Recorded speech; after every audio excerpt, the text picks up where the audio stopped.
அந்த போட்டோ எல்லாம் வேண்டாம். ஏதோ 4 மாப்பிள்ளைங்க விவாகரத்து பண்ணிட்டு 2வது கல்யாணம் பண்ணிக்கிறதுக்கு தயாரா இருக்காங்கன்னு சொன்னீங்கல்ல, அந்த போட்டோவெல்லாம் தனத்துக்கிட்ட காட்டுங்க. இதோ தரங்கம்மா, இந்தாங்கம்மா பாருங்க. என்னது இது? ஏன் திடீர்னு இப்படி ஒரு முடிவு எடுத்தீங்க? என்ன கல்யாணம் பண்ணிட்டு எங்கே போக சொல்றீங்க? அப்படி போயிட்டு நம்ம குடும்பத்தை யாரத்த பாத்துப்பாங்க? இதுக்குதான் உனக்கு கல்யாணம் பண்ணி வைக்கணும்னு சொன்னதுக்கு முக்கியமான காரணமே. யோசிச்சு பாருதனம், நீ என்னோட மருமக. எங்க மேல இருக்கிற பாசத்தினால நீ பெருந்தன்மையா ஏன் குடும்பம்னு சொல்லி நீ ராப்பகலா சம்பாதிச்சு கொண்டு வந்து கொடுத்து எங்க எல்லாரையுமே நீ நல்லபடியா பாத்துக்கிட்டு இருக்க. நாங்கெல்லாம் 3 வேளையும் நல்லா சாப்பிடுறோமா? நான் ஜெயிச்சு காட்டணுங்கிறதுக்காக நீ ஒரு வீடு கட்டுற, எல்லாமே பண்ற.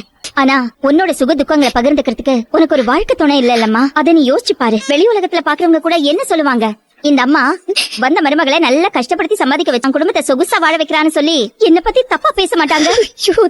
அதே நேரத்துல சொல்றேன், ஒருவேளை நீ ஏன் வயித்துல பிறந்து மகளா இருந்து உனக்கு இந்த மாதிரி ஒரு விஷயம் நடந்திருந்தா காலம் முழுக்க நீ இதே மாதிரி குடும்பத்தை பாத்துட்டே இருந்து நான் சொல்லிருப்பேனா? இல்லம்மா, ஒரு அம்மாவா நான் யோசிச்சா உன்னோட மறு வாழ்க்கைய பத்தி நான் யோசிக்கணும்ல. அதே மாதிரி நான் ஒரு நல்ல மாமியார்னாலும் நானும் அம்மா இடத்துல இருந்து உன் மறு வாழ்க்கைய பத்தி நான் யோசிக்கணும்ல.